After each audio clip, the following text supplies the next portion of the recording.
Hi everyone, I'm back, and so is Cricbuzz for this all-important multi-format series between Australia versus India.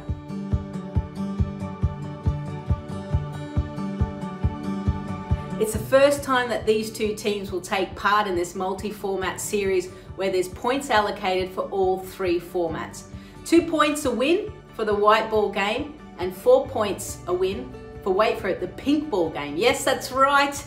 India are playing their first ever day-night test match. Due to the pandemic, unfortunately, all of the matches have had to be moved up to Queensland. So what that means is the first 3 games will be played in Mackay, and the test match and the 3 T20s will be played at Metricon Stadium. What India can expect in conditions here in Queensland? Well, the pitches will certainly try to be hard and fast. Australia have got some young quicks.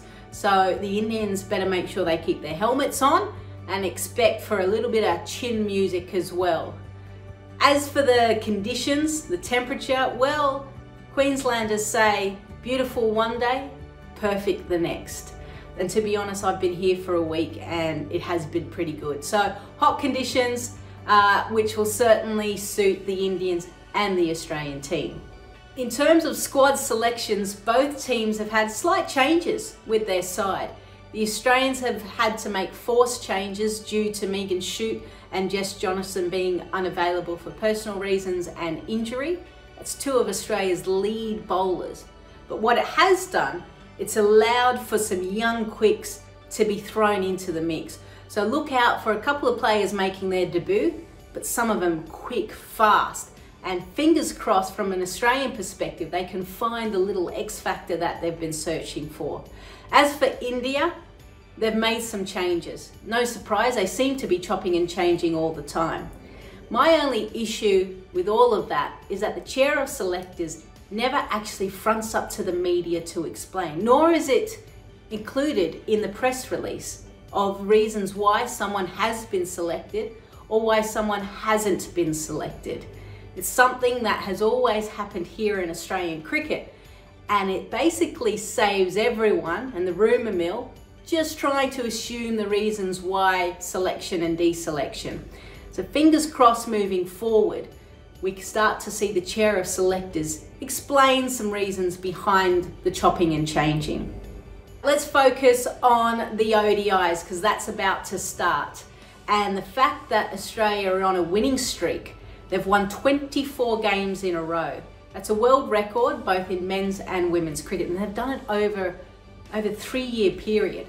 They have missed some of their big guns, as in Elise Perry and Meg Lanning. Just shows you the depth of Australian cricket that they have. So what can India expect? Well, one thing is the Australian team, you look at their top 6 players and their batters, really impressive. At domestic cricket, they're normally batting within the top 4. Firstly, that means they're getting plenty of time in the middle, they're scoring plenty of runs, and they do it at such a quick rate. That is why it is no surprise that Australia has been the only side since the last World Cup in 2017 to regularly score over 250 runs. And when they get it right, they go close to 300 or even over. That is very intimidating for oppositions, and sometimes maybe the opposition is jumping at ghosts of what they need to do to be able to firstly get wickets and stem the flow of runs. So Australia doesn't necessarily change their batting order. Everything's going really well for them in that department. It's from their bowling perspective that we're going to see some different combinations. We've got to also remember that Meg Lanning's got a few issues in the sense that New South Wales and Victoria were in lockdown, and the preparation was certainly hampered for the bulk of the players. Those players had to do 14 days hard quarantine, actually so did I, as well as the Indian girls. So they've only had 1 week, both teams, 1 week being together and being outdoors and training. So you could expect a few cobwebs and the legs getting used to running around in the heat in the first one-day international.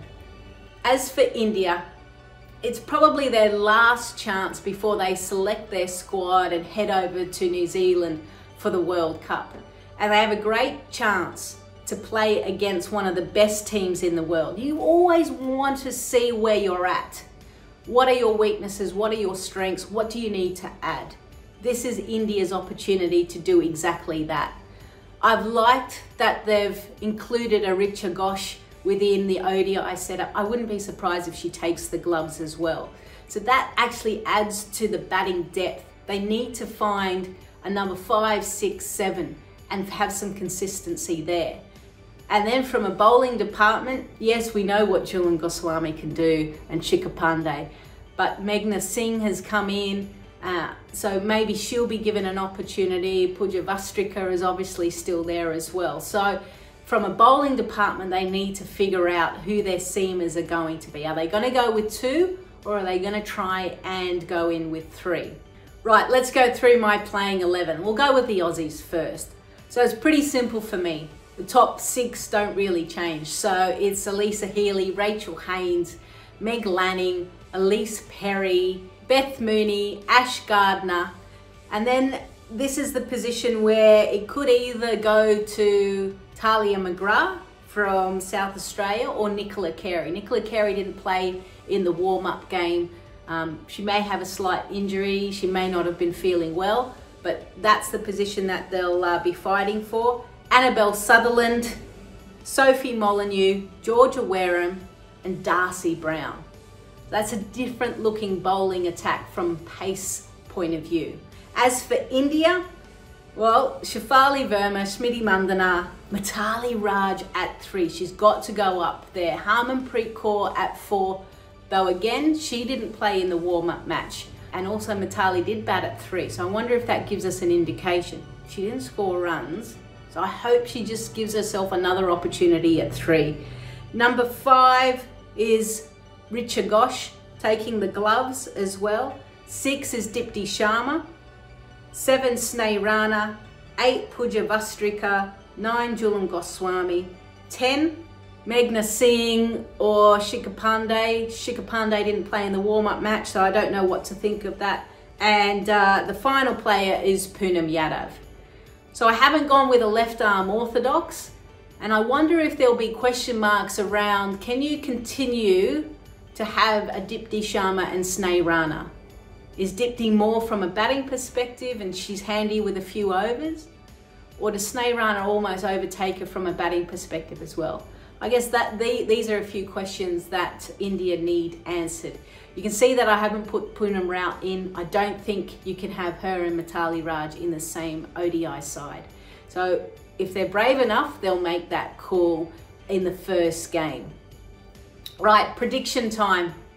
I think in the one-day format, it's going to be really hard for India to overcome the powerhouse of the Australian team. And I spoke about their batting depth, and literally it goes down to 10. I mean, you know, Darcy Brown no doubt will be able to swing the bat hard as well.